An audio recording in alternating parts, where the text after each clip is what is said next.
factory of 410.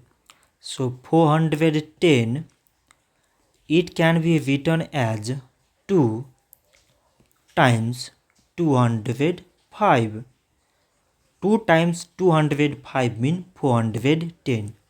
205, it can be written as 5 times 41.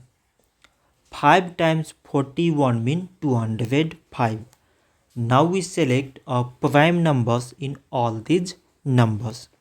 So prime numbers here is 2, 5 and 41.